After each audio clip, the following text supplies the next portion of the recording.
اسحاق ڈار نگران وزیر اعظم ہوں گے، اب یہ خبریں چل رہی ہیں، لیکن یہ تو وہی بات، اس میں ساتھ ایک اس کا پس منظر بیان کرنے کی بھی کوشش کی گئی ڈیجیٹل میڈیا پہ، الیکٹرانک میڈیا پہ، کہ جی زرداری اور میاں نواز شریف کے مابین ایک سمجھوتا ہو گیا ہے اور یہی دو بڑی پارٹیاں جنہوں نے فیصلے کرنے ہیں۔ اور حالانکہ ہم پچھلے دنوں یہ خبریں بھی سن رہے تھے کہ مولانا فضل الرحمان اس بات پہ ناراض تھے کہ یہ دو بڑے آپس میں ملے ہیں اور ان کو اعتماد میں نہیں لیا گیا۔ لیکن میرا ذاتی خیال ہے کہ جو، اور ذاتی میرے مشاہدے میں بھی جو بات آئی ہے، یہ بڑے منجھے ہوئے کھلاڑی ہیں، انہوں نے بہت پرانی سیاسی گیمز کھیلی ہیں، حتیٰ کہ مولانا فضل الرحمان بھی ایک بہت بڑے سیاسی کھلاڑی کے بیٹے ہیں اور خود بھی ہیں سیاسی کھلاڑی۔ ان میں آپس میں اب ایڈجسٹمنٹ کا ایک فیکٹر جو ہے نا، وہ ایک کامن بنتا جا رہا ہے، کامن ڈینومینیٹر یہ بنا لیتے ہیں۔ وہ کیا ہے وہ ابھی سامنے آ ہی جائے گا۔ اس میں جو اقتدار کے اندر جو تقسیم ہوتی ہے اور اختیارات کی جو تقسیم ہے، اس کا کوئی فارمولا لے دے کے ساتھ، گیو اینڈ ٹیک کے ساتھ بنا لیا جائے گا، بنا لیا جاتا رہا ہے، اور انہوں نے بہت کچھ سیکھا ہے۔ اور سیکھنے سے یہ ضروری نہیں مطلب کہ کوئی بہت اصلاح ہو چکی ہو، لیکن یہ انہوں نے سیکھ لیا ہے کہ اب اگر سیاسی قوتیں، دو بڑی قوتیں ہو جائیں، تین بڑی سیاسی قوتیں ہو جائیں یا چار بڑی ہو جائیں، تو اگر یہ مل کے کو آپس میں کچھ سمجھوتے سے، انڈرسٹینڈنگ سے، ساتھ ساتھ جو دیگر ملک کے اندر قوتیں موجود ہیں جنہیں مسلح افواج بھی کہتے ہیں، جنہیں تاجر کمیونٹی بھی کہتے ہیں، جنہیں انڈسٹریلسٹ کمیونٹی بھی کہتے ہیں، اور اس طرح کی اور بہت سے انویزیبل گورنمنٹس ہیں جو آنکھ سے اوجھل حکومتیں ہیں، بلکہ حکومتیں ہی میں کہوں گا، کیونکہ ان کا بھی اختیار کسی حکومت سے کم نہیں ہوتا۔ اب ان کے ساتھ بھی ان کو انڈرسٹینڈنگ کرنے کا ول آ گیا، جسے کہتے ہیں نا، ول آ گیا۔ تو وہ جو ول آنے کی صورت میں یہ لوگ اب کسی نہ کسی طرح مطمئن کرنے میں کامیاب ہو گئے ہیں ایک پاکستان کے سب سے ایک اہم طاقتور ادارے کو، کہ آپ کا یہ جو نظام میں بار بار رکھنا پڑتا ہے، جو سینکڑوں ارب کا، جو سینکڑوں تو نہیں، اب 2000 ارب ہے، لیکن سینکڑوں ہی کہا جاتا ہے، یہ تو نہیں کہا جاتا سینکڑوں، ہزاروں تو نہیں کہا جا سکتا، 2-3 ہزار کو، سینکڑوں ارب جو آپ کا ریگولر خرچہ ہے، اور اس میں ماہانہ لاجسٹکس انوالو ہیں، سیلریز انوالو ہیں۔ اور آپ دیکھیں کہ دنیا بھر کی جو مسلح افواج ہوتی ہیں، ان کی اگر سیلریز کے ہاں سیلریز ڈیلے کرنے کا کوئی چکر نہیں ہوتا، اخبارات میں سیلریز ڈیلے ہو جاتی ہیں، گورنمنٹ ڈپارٹمنٹس میں ہو جاتی ہیں، سول میں، لیکن یہاں پہ کوئی ایسا چانس نہیں ہے، کوئی ایسا کیا ہی نہیں جا سکتا کہ اگر ایک کئی کلومیٹر اپنے گھر سے، ہزاروں کلومیٹر دور کوئی سپاہی بیٹھا ایک اپنی ڈیوٹی سر انجام دے رہا ہے اور دن نہ رات کچھ بھی نہیں دیکھ رہا، ہوش ہی نہیں ہے اس کو اپنے خاندان کی، بیوی بچوں کی، یعنی ملک کے لیے اپنی جان، اپنی سکون قربان کر رہا ہے، اپنی نیندیں قربان کر رہا ہے۔ اگر اس کو 30 کو،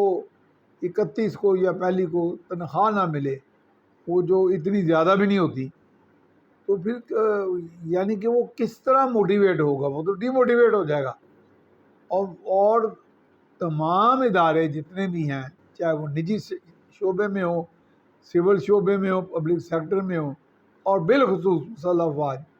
اگر وہاں پہ موٹیویشن ورک فورس میں ختم ہو جائے تو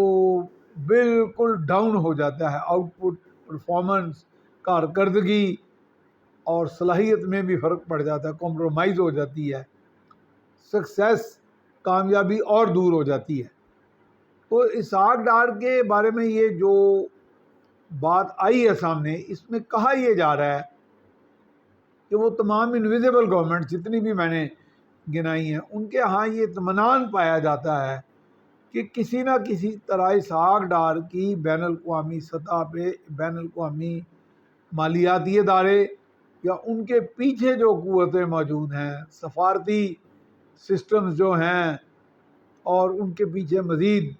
کوئی حکومتیں ہیں بین الاقوامی، بڑی میجر پاورز وغیرہ ہیں، ان کے ہاں ان کی بڑی گڈ ول پائی جاتی ہے۔ اور گڈ ول جو ہے اس کو دیکھ کے پنجابی ویسے جڑے دکانوں کی گڈ ول ہوتی ہے ان تو لوگ پگڑی کہتے ہیں، لیکن وہ بھی دیکھیں گڈ ول سے مراد ہے کہ ایک دکان چل رہی ہے تو چلتی ہوئی دکان کی پگڑی ہوتی ہے، یعنی اس کی گڈ ول، اس کی قیمت ہوتی ہے کہ اس کی اتنی گڈ ول ہے کہ جو بھی بندہ یہ دکان خریدے گا یا لے لے گا کسی بھی ایگریمنٹ کے تحت، کسی بھی شرائط کے تحت، اس کا کاروبار دن چگنی رات ترقی کرے گا، دن دگنی رات چگنی ترقی کرے گا۔ تو یہی حال ملک کے وزارت خزانہ یا وزیر خزانہ یا کسی ملک کا جو مالیاتی سسٹم ہے، اگر اس کی اسی طرح گڈ ول ہو تو اس کو اچھی پگڑی مل جاتی ہے۔ تو میرا خیال بین الاقوامی پگڑی بھی میرا خیال ہے لگ رہا ہے کہ ہمارے جو مالیاتی امور کے ماہر ہیں اسحاق ڈار کو مل گئی ہے، اس لحاظ سے ان کو موسٹ فیورٹ کہا جا رہا ہے۔ اب آخری لمحے پہ کس طرح کا دباؤ آتا ہے، کس طرح کا کنفلکٹ پیدا ہوتا ہے، کس طرح کنفلکٹ ریزالو کرنا ہے، ایڈجسٹمنٹس نہیں ہو پاتی، جس طرح کہ کئی کہ چھوٹی بڑی درمیانی پارٹیز کی 13-14 میں سے ڈیمانڈز ہیں، سینسس کے بھی بیچ میں ڈیمانڈز ہیں، کئی ایشوز ہیں، تو اس صورت میں پھر کوئی اور نمبر 2 نمبر 3 آلٹرنیٹ ضرور ہوتے ہیں، وہ رکھے جاتے ہیں، اور ان کو سیدھا راز میں بھی رکھا جا رہا ہے۔ ہمارے کچھ جیسے جرنلسٹ، کیونکہ اب میں اس طرح میدان عمل میں نہیں ہوں، تو اس وقت ہمیں بہت سی ایسی خبریں آ جاتی تھیں، ہم شائع کر دیتے تھے اخبار میں اور کہیں ذکر بھی کر دیتے تھے، لیکن اس وقت جو اچھے جو اسلام آباد بیسڈ ویل انفارمڈ جرنلسٹ ہیں، وہ بھی اپنے کچھ اپنی خواہشات کے حوالے سے، کچھ جو ان کے کان میں کھڑا ہو کے کوئی بندہ کوئی طاقتور کہہ لیں یا طاقتور کا گماشتہ کہہ لیں، کہہ دیتا ہے، کہتے ہیں اللہ جی میرے علم کے مطابق تو کسی جج کا نام ہے کیونکہ وہ زرداری کے قریب ہے۔ اب ہوگا تو واقعی کوئی ایسا بندہ ہی نگران وزیر اعظم جو یا زرداری کے بھی قریب ہوگا، نواز شریف کے بھی قریب ہوگا، اسٹیبلشمنٹ کے بھی قریب ہوگا، تو یہ تو تقریباً یسوع پنجو ہار کبوتر ڈولی والی بات ہے کہ وہ کریں آپ، جس کے اوپر انگلی ڈولی آ گئی تو وہ ہو گیا۔ ویسے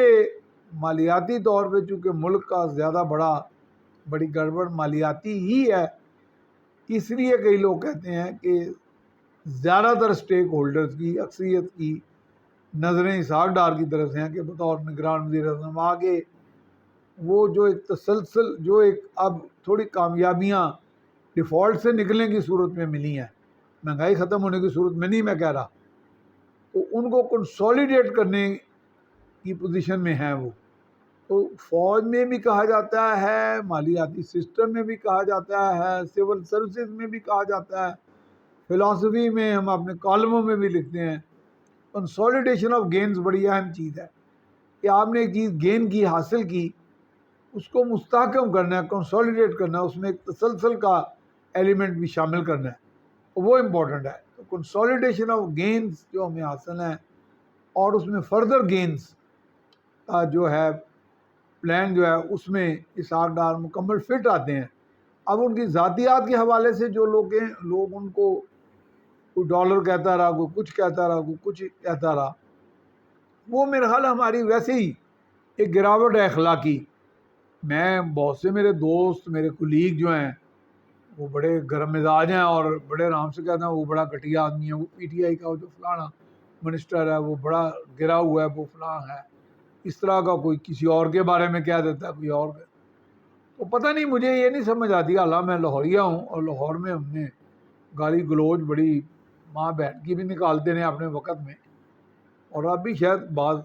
اچھے برے حالات میں کر بھی دیتے ہوں گے، لیکن کسی پبلک پلیٹ فارم میں، سوشل میڈیا پہ، ڈیجیٹل میڈیا پہ، سیٹلائٹ چینل پہ، یا کوئی ایسی کسی پبلک فورم پہ آپ اس طرح کی بات پھر بھی نہیں کر سکتے۔ تہذیب کہتے کسے ہیں؟ تہذیب یہی ہے، اول تو تہذیب نام ہی برداشت کا ہے کہ اگر آپ کے اندر کوئی رد عمل آ رہا ہے تو اپنے الفاظ کا چناؤ اچھا رکھیں، اور بلکہ کوشش کریں کہ اگر بہت تیز رد عمل ہے تو اس کو دبائیں، نہ کہ جس طرح کے ہمارے سیاستدان رد عمل دکھاتے رہے ہیں۔ کوئی شہباز شریف صاحب بھی اپنے وقت میں بڑے بڑے خوفناک رد عمل پیپلز پارٹی کے بارے میں دکھاتے رہے ہیں، اور عمران خان نے تو شہباز شریف کو بھی کئی ہزار گز پیچھے پھینک دیا ہے رد عمل میں۔ تو وہ بنیادی طور پہ ہم اس چیز سے اوبلیویس ہوتے ہیں، غافل ہوتے ہیں جو لیڈرز ہیں، کہ ان کی جو ویڈیو گیم چل رہی ہوتی ہے اسکرین پہ، وہ لوگ پسند کی جاتی ہے ان کے فالوورز میں. جب وہ کسی کو مکہ مارنے کا کہتے ہیں، میں ابھی تمہیں گرا دوں گا، میں تمہیں سبق سکھا دوں گا، تم نظر نہیں آؤ گے، تو اس کا بڑا مزہ آتا ہے ان کے فالوورز کو کیا، بلکہ میں جس کا فالوور نہیں ہوں مجھے بھی آتا ہے کہ یار واہ واہ کتنا بہادر آدمی ہے، ایسے سیدھا کر دے گا تیر انگر سارے. تو یہ مزے نہ لیں خدا کے واسطے. لیڈرشپ جو ہے وہ راستے نکالنے کا نام ہے، وہ دشمنیاں ختم کرنے کا نام ہے، وہ قومی انتشار اور نفاق ختم کرنے کا نظام ہے، وہ ایک اچھی خوبصورت معاشرت قائم کرنے کا نام ہے. معیشت خود بخود آپ کے لیب میں آپ کی گود میں آ گرے گی، اچھی معیشت. تو تھوڑا سا قدم اٹھائیں. ہم حضور نبی کریم صلی اللہ علیہ وسلم رحمۃ للعالمین کے ماننے والے ہیں، جن کا صبر و تحمل پوری کائنات جو ہے اس کی معترف ہے.